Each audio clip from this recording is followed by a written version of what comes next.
ಇದು ಪ್ರಹ್ಲಾದ್ ಜೋಶಿ ಅವರ ಮಾತು. ಇನ್ನು ರಾಜ್ಯ ಬಿಜೆಪಿ ಈಗ ಐಸಿಯುನಲ್ಲಿದೆ ಅಂತ ರಾಜುಗೌಡ ಹೇಳಿದ್ದಾರೆ. ಹೈಕಮಾಂಡ್ ಸುಮ್ಮನಿದ್ರೆ ಕೋಮಾಗಿ ಹೋಗುತ್ತೆ. ಸದ್ಯಕ್ಕೆ ಐಸಿಯುಲಿದೆ ಬಿಜೆಪಿ ರಾಜ್ಯದಲ್ಲಿ. ಹೈಕಮಾಂಡ್ ನಾಯಕರು ಹೀಗೆ ಮೌನವಾಗಿದ್ರೆ ಕೋಮಾಗೆ ಹೋಗುತ್ತೆ ಅಂತ ತಮ್ಮದೇ ನಾಯಕರ ವಿರುದ್ಧ ರಾಜುಗೌಡ ಬೇಸರ ವ್ಯಕ್ತಪಡಿಸಿದ್ದಾರೆ. ಕೋಮಾಗೆ ಹೋದ್ರೆ ಏನಾಗುತ್ತೆ ಎಲ್ರಿಗೂ ಕೂಡ ಗೊತ್ತಿದೆ. ರಾಜ್ಯ ನಾಯಕರ ಕೈಯಲ್ಲಿ ಏನೂ ಇಲ್ಲ ಅಂತ ಹೇಳಿದ್ದಾರೆ. ಏನು ಡಿಫೆಂಡ್ ಮಾಡಿಕೊಳ್ಳಾರದಂಥ ಪರಿಸ್ಥಿತಿಯಲ್ಲಿ ನಮ್ಮ ಹತ್ರ ಬಣ ಇಲ್ಲ ಅಂತ ಹೇಳೋವಂಥ ಪರಿಸ್ಥಿತಿಯಲ್ಲಿ ನಾವಿಲ್ಲ. ಯಾಕಂತಂದ್ರೆ ಹಂಗೆ ಏನಾರ ಹೇಳಿದ್ರೆ ರಾಜುಗೌಡ ಹುಚ್ಚನ ದಡ್ಡನ ಅಂತಾರೆ. ನಮ್ಮ ಹತ್ರಗಳು ಬಣಗಳು ಭಾಳ ಸೃಷ್ಟಿಯಾಗಿಬಿಟ್ಟಿದ್ದಾವೆ.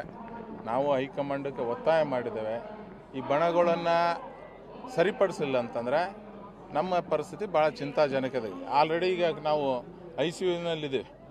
ನೀವು ಇದೇ ಥರ ಹೈಕಮಾಂಡ್ ಅವ್ರು ಬಿಟ್ಟರೆ ಕೋಮಾ ಸ್ಟೇಜಿಗೆ ಹೋಗ್ತೀವಿ.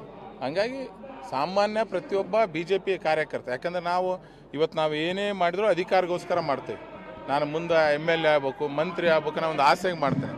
ಆದರೆ ಸಾಮಾನ್ಯವಂಥ BJP ನಿಷ್ಠಾವಂತ ಕಾರ್ಯಕರ್ತರು ಏನೂ ಅಧಿಕಾರ ಇರಲಾರ್ದೇ BJP ಪಕ್ಷ ಇರಲಿ ಅಂತ ಭಾಳಷ್ಟು ಜನ ಕಟ್ಟಿ ಬೆಳೆಸಿದ್ದಾರೆ. ಅಂಥವ್ರಿಗೆಲ್ಲ ನೋವು ಮಾಡೋಂಥ ಕೆಲಸ ನಾವು ಮಾಡ್ತಿದ್ದೇವೆ. ಇದು ಸರಿಯಲ್ಲ. ಹಾಗಾಗಿ ಹೈಕಮಾಂಡು ಆದಷ್ಟು ಬೇಗನೆ ಎಲ್ಲ ಬಣಗಳನ್ನು ಕರೆಸಿ ಒಂದೇ ಬಣ ಮಾಡೋಂಥ ಒಂದು ಕೆಲಸ ಮಾಡ್ತಾ ಅದು BJP ಬಣ ಮಾಡೋಂಥ ಕೆಲಸವನ್ನು ಮಾಡ್ತದೆ. ಇವತ್ತು ರಾಮಲಣ್ಣವ್ರ ಜೊತೆಗೂ ನಾವು ಮಾತಾಡಿದ್ದೇವೆ, ಎಲ್ಲರೂ ಜೊತೆಗೆ ಮಾತಾಡಿದೆ. ಇನ್ನೂ ನಾವು ಹಿಂಗೆ ಇದೇ ಥರ ಕಿತ್ತಾಡ್ಕೊಂತ ಹೋದ್ವಿ ಅಂದ್ರೆ ಮುಂದಿನ ದಿನದಲ್ಲಿ ಉಳುಗಾಲಿಲ್ಲ ಅನ್ನೋದು ಮಾತನ್ನು ಎಲ್ಲರಿಗೂ ಸ್ಪಷ್ಟಪಡಿಸಿದ್ದೇವೆ. ಹೈಕಮಾಂಡ್ ಅವರಿಗೂ ಮಾತಾಡಿದ್ದೇವೆ. ಆದಷ್ಟು ಬೇಗನೆ ಎಲ್ಲ ಬಣಗಳನ್ನ BJP ಬಣ ಆಗಿ ಒಂದೇ ಬಣನ ಮಾಡ್ತಾರೆ.